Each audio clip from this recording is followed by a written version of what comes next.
KTN 오늘의 주요 뉴스입니다. 미국의 기름값이 고공행진하자 기름 도둑이 기승을 부리고 있습니다. 여름철 항공기 이용 여행객들이 늘어나고 있습니다. 하지만 조종사 부족으로 잇따른 결항 사태가 나타날 것으로 보입니다. 독일의 유명한 축구 선수가 1년 전 사망한 아들의 친구와 연애를 해 전 세계 주목을 받고 있습니다. 한미우호협회가 주최하는 2020 및 2022 이민자 영웅상 수여식이 열렸습니다. 이상 오늘의 주요 소식 잠시 후 전해드립니다. 전례 없는 고유가에 미국 전역에서 기름 도둑이 늘어나고 있습니다.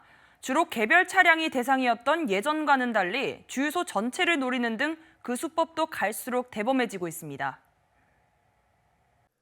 조 바이든 대통령이 20일 급등하는 유가에 한시적으로 유류세 부과 중단을 검토 중인 것으로 알려졌습니다. 이르면 이번 주 중 발표가 있을 것으로 보입니다. 최근 고유가와 인플레이션에 최악의 지지율을 보이고 있는 바이든 정부가 새로 대책을 마련한 것으로 보이는데 소비자들의 지갑에도 영향을 줄 수 있을지는 미지수입니다. 다만 유류세를 한시적으로 면제하기 위해서는 의회의 조치가 필요합니다. 기름값이 오르면서 문제가 되는 것은 또 있습니다. 최근 기름 도둑이 늘면서 피해가 커지고 있습니다. CNN에 따르면 버지니아주의 한 주유소에서 남성 2명이 수천 달러 상당의 휘발유를 훔쳤는데 영업이 끝난 주유소를 해킹해 SNS를 통해 저렴한 가격에 휘발유를 판매한다고 광고했습니다. 영업시간이 아님에도 불구하고 인파가 몰려있는 것을 보고 의심한 주민의 신고로 경찰이 조사를 시작해 도둑 일당의 덜미가 잡혔습니다. 벌어들인 돈만 13,600달러가 넘습니다. 이전에는 개인 차량을 파손해 기름을 훔쳤다면 최근 들어 주유소 전체를 노리는 대범한 범행이 늘어나고 있습니다. 최근 들어 항공기를 이용하는 여행객들이 급증하고 있습니다. 하지만 조종사와 항공 인력 부족으로 항공기 결항 사태가 이어지면서 여행객들의 불편은 가중되고 있습니다. 급기야 연방정부가 나서 대책 회의를 했는데요. 뚜렷한 대책은 보이지 않고 있습니다. 스티븐 기자입니다. 여름방학과 휴가철을 맞아 여행객들의 항공기 이용 수요가 폭증하고 있습니다. 여행 어플리케이션 호퍼에 따르면 올해 6월 미국 항공 승객은 지난해 같은 기간보다 50% 늘어났으며 코로나19 팬데믹 이전인 2019년과 같은 시기와 비교해도 25% 증가했습니다. 하지만 코로나19 팬데믹 기간 대규모 해고 등으로 부족해진 조종사와 승무원, 그리고 공항 인력 등이 단기간 내에 채워지지 못하면서 항공편 결항 사태가 계속 이어지고 있습니다. 일각에서는 항공 대란이라는 표현까지 등장하고 있습니다. 항공업계와 공항 등은 지난 2년간 비용 절감을 이유로 대규모 인력 감축을 실시해왔습니다. 지난 메모리얼데이 연휴 이후 인력 확보에 나서고 있지만 전문 인력을 단기간 내에 채우는 것은 쉽지 않은 상황입니다. 급기야 지역 항공사인 피드몬드와 엔보이는 2024년 8월까지 조종사에게 한시적으로 임금을 50% 올려주겠다는 등 인력 확보에 총력을 기울이고 있습니다. 아메리칸 항공은 주요 노선을 비행하는 조종사 14,000여 명의 임금을 인상하겠다고 밝혔습니다. 한편 델타 항공은 19일에만 248건, 유나이티드 항공과 아메리칸 항공은 각각 90건과 96건의 항공편을 취소했습니다. KTN 뉴스 스티븐입니다. 지난해 아프가니스탄에서 갑자기 철군한 미국이 인도적 입국을 신청한 대부분의 아프간 난민의 요청을 거부한 것으로 나타났습니다. 지난해 7월 이후 임시 미국 입국을 신청한 아프가니스탄 난민들은 4만 6천여 명이 됩니다. 이들 중 대부분 신청이 보류된 상태이며 판결이 내려진 5천 건 미만도 90% 이상 입국이 거부됐습니다. 현재까지 임시 입국을 허가받은 사람은 297명에 불과합니다. 이들 대부분은 미군의 갑작스러운 철군으로 철수기를 타지 못한 통역관 등 현지 조력자들입니다. 지난해 조 바이든 대통령이 아프가니스탄 완전 철군을 강행하면서 무장 조직 탈레반이 빠른 속도로 아프가니스탄을 장악했습니다.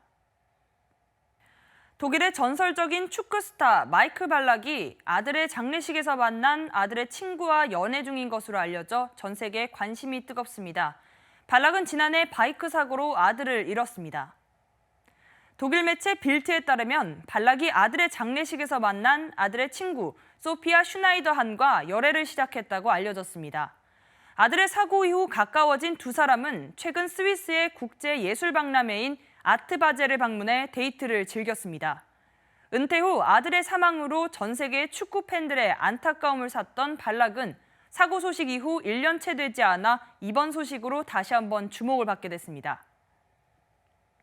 구글의 공동 창업자이자 940억 달러가 넘는 재산을 가진 세계 6위 부자 세르게이 블린이 이혼 절차에 들어갔다고 전해졌습니다.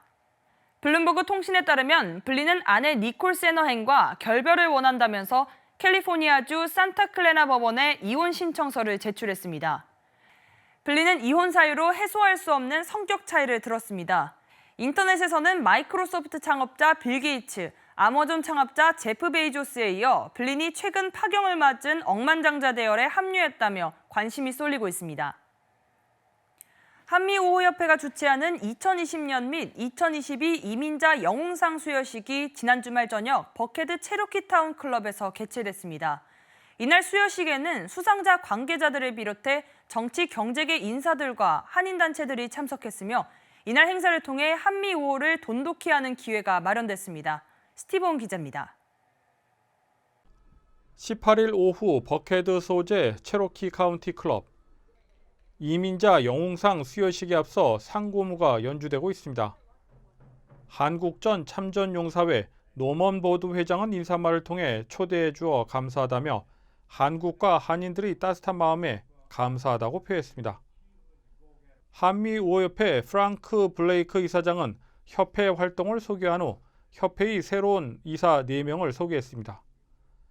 주 애틀랜타 총영사관의 박윤주 총영사는 축사를 통해 최근 조지아에 진출하는 한국 기업이 늘어나고 투자 규모도 증가하고 있다고 소개하며 지난달 한미 정상회담에서 언급된 것처럼 최근 한미 관계는 안보 동맹뿐만 아니라 경제 동맹과 기술 동맹으로 발전하고 있다고 밝혔습니다.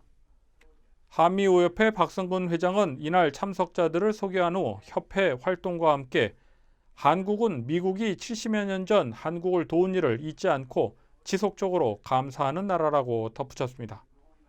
박성근 회장은 이날 평생 업적상을 수상한 김백규 조지아 한인식품협회장이 오랜 기간 동안 한인사회 리더로서 지역사회 발전을 위해 노력해왔다며 특별히 과거 한인회관의 화제로 전소된 후 한인회관 건립위원장으로 한인회관 건립뿐만 아니라 한인사회 발전의 중심 역할을 해왔다며 평생 업적상 선정 배경에 대해 소개했습니다.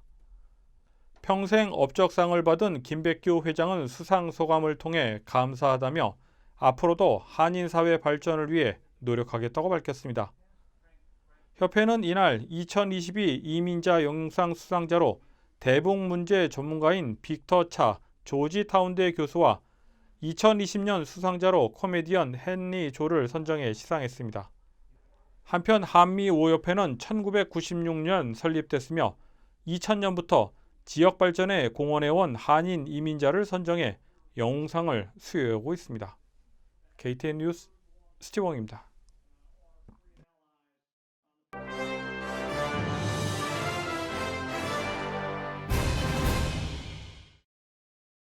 여론조사 기관 갤럽은 지난 1월부터 2월 미국의 성인 패널 3만여 명을 대상으로 스마트폰 이용 형태를 온라인 방식으로 실시한 조사 결과를 20일 공개했습니다. 조사 결과에 따르면 응답자의 58%는 스마트폰을 너무 많이 사용한다고 느낀다고 답했으며 83%는 대부분 시간 스마트폰을 옆에 끼고 있는 것으로 답했습니다.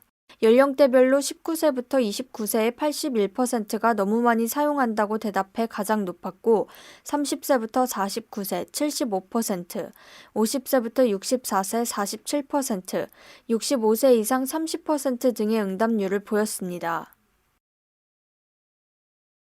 무노조 경영을 고수해온 애플사에서 미국 내 첫 노조가 결성됐습니다. 미 전역에 있는 270여 애플 스토어에서 노조 결성안이 투표를 통과한 것은 처음입니다. 메릴랜드주 볼티모어 인근 토슨의 애플 스토어 직원들은 지난 18일 투표를 실시해 찬성 65명, 반대 33명으로 첫 노조 설립안이 가결됐습니다.